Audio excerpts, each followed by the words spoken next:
नमस्कार, आप देख रहे हैं सी न्यूज भारत। मैं हूं आपके साथ प्रिया श्रीवास्तव। वक्त हो गया बिहार झारखंड बुलेटिन का, जहां बात होगी गिरिडीह की तिसरी के भंडारी पंचायत के विभिन्न क्षेत्रों में पूर्व मुख्यमंत्री सह भाजपा प्रत्याशी बाबूलाल मरांडी ने जनसंपर्क अभियान चलाया और ग्रामीणों की समस्या से अवगत हुए। देखिए ये रिपोर्ट।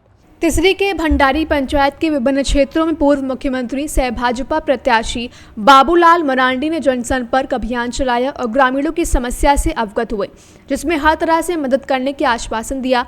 वहीं पेपलो गांव में भाजपा कार्यकर्ताओं का मिलन समारोह आयोजित हुआ, जहां समाज सेवी निरंजन राय के नेतृत्व में हजारों लोगों ने तन मन से भाजपा का दामन थामा। वहीं मरांडी ने सभा को संबोधित करते हुए कहा कि हेमंत सोरेन की सरकार में विकास की कार्य पूरी तरह से थम गया है, इसलिए पूरी झारखंड में जनता बदलाव चाह रही है। हमारे क्षेत्र में जिन लोगों को योजनाओं का लाभ नहीं मिला है, उन्हें निश्चित रूप से मिलेगा। आपकी जो भी मांगे हैं वो निश्चित रूप से पूरी होंगी।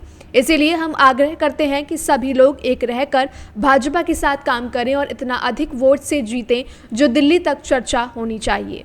प्रधानमंत्री तो कहते ही हैं कि भाई अगर हम बढ़ जाएंगे, हम एक रहेंगे, तभी हम सेफ भी रहेंगे। अगर एक नहीं रहेंगे तो सेफ नहीं रहेंगे, तो फिर हमें लूटे जाएंगे और लूटने वाले अपनी महफिल सजाएंगे।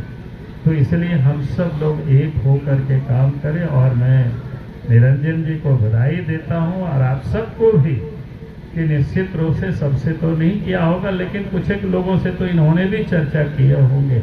और आप सब लोगों ने उस मुकाम से जिसको कहते हैं वहाँ से लौटना बड़ा मुश्किल होता है, संभव नहीं होता है, लेकिन हम कह सकते हैं जहाँ तक पहुँच करके और उससे मोड़ लेना, यानी असंभव को संभव कर दिखाना, ये किया है। उसके लिए उनको बहुत बहुत बधाई।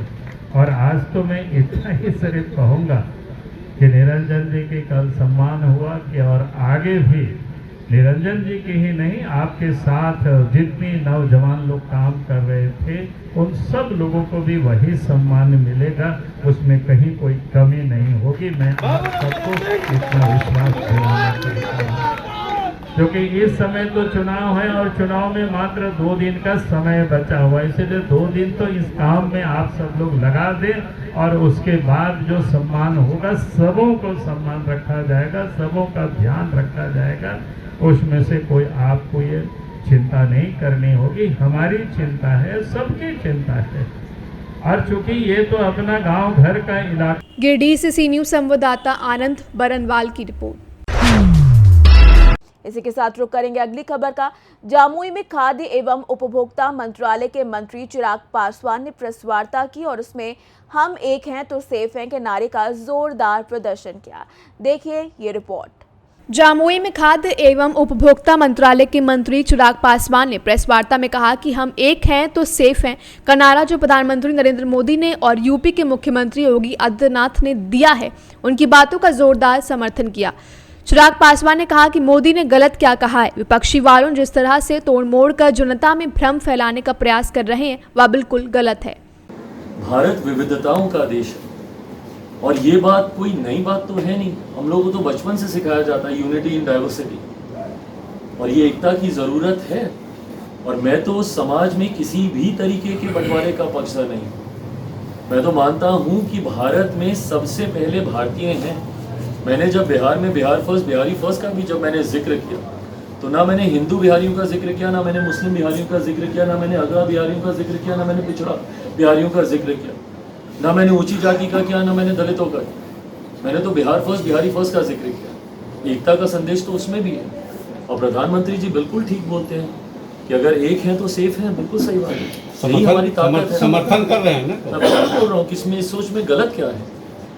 आप अगर एक नहीं हैं और लोग आपको बांटने का प्रयास कर रहे हैं, विपक्षी दल के नेता ही आपको बांटने का प्रयास कर रहे हैं, ऐसे में ज़रूरी है कि आप एकता के साथ आगे बढ़े। मेरे प्रधानमंत्री जब 2014 में आए थे उस वक्त भी उन्होंने, मुझे लगता है शब्दों के हेर फेर में हम लोग मूल सोच को भूल जाते हैं।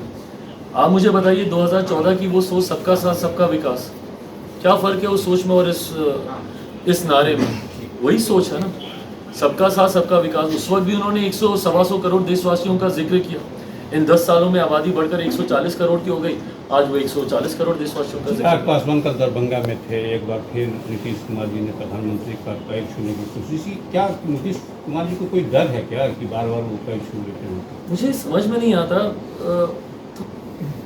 अगर कोई थप्पड़ मारता है तो शिकायत होनी चाहिए ना, या कोई अमर्यादित होता है तो शिकायत होनी चाहिए ना। मतलब अगर कोई किसी को सम्मान दे रहा है उस पर सवाल खड़े हो रहे हैं, ये पूरी तरीके से मेरी समझ मेरे प्रधानमंत्री मेरे मुख्यमंत्री से उम्र में, पद में, दोनों में बड़े हैं, और ये हम लोगों की परंपरा का हिस्सा, बिहारियों की परंपरा का हिस्सा। कम से कम इसमें सवाल बिहार में तो नहीं उठने चाहिए। मैं जब खुद एक समय था जब मेरे मुख्यमंत्री से वैचारिक मतभेद थे, नीतिगत मतभेद थे, उस वक्त भी जब मैं सार्वजनिक तौर पर उनसे मैं मिला हूं, मैंने उनके पहुंच छुए हैं। आज भी कुछ ऐसे लोग हैं जिनसे मेरे मतभेद हैं, पर अगर वो मेरे सामने आएंगे मैं उनका पहुंच छूंगा, क्योंकि वो मुझसे उम्र में बड़े हैं। ये संस्कार है हम लोग, और ये बिहारियों के संस्कार हैं, मजबूती से है। इस पे कम से कम हम लोगों को तो सवाल नहीं खड़े करने चाहिए। जामुई से सी न्यूज संवाददाता वीरेंद्र कुमार की रिपोर्ट। इसी के साथ फिर से रुख करेंगे अगली खबर का। पाकुड़ में विधानसभा चुनाव को लेकर जिला प्रशासन की टीम अलर्ट मोड पर होटलों में छापेमारी कर रही है। आखिर चुनाव को लेकर प्रशासन की तैयारियां क्या है, आइए आपको इस रिपोर्ट में दिखाते हैं। पाकुड़ में विधानसभा चुनाव को लेकर जिला प्रशासन की टीम ने की कई होटलों में छापेमारी। यह छापेमारी SDO Simon Marandi, SDPO Dayanand Azad, CO Bhagirath Mahto की अगुवाई में रविवार शाम को पाकुड़ शहर के विभिन्न होटलों में तलाशी अभियान चलाकर छापेमारी की गई। हरिंडांगा बाजार से लेकर रेलवे फाटक से लेकर रेलवे स्टेशन तक के सभी होटल में छापेमारी अभियान चलाया गया। होटल में ठहरे हुए सभी यात्रियों से आईडी समेत अन्य सामान भी चेक किए गए। हालांकि छापेमारी के दौरान किसी भी होटल से कोई आपत्तिजनक सामग्री बरामद नहीं हुई है। वहीं मौके पर जिला प्रशासन की टीम के साथ पुलिस पदाधिकारी समेत जवान शामिल थे। एसओपी होते हैं उसके अनुसार जो है सभी क्षेत्रों में जो है होटल बैंक्वेट हॉल में हम लोग करेंगे जो है। बस अभी तक क्या कुछ पाया गया सर? अभी तक तो पाया नहीं गया है, तो अभियान को जारी रखेंगे। ठीक है। पाकुड़ से सी न्यूज संवाददाता पंकज भगत की रिपोर्ट।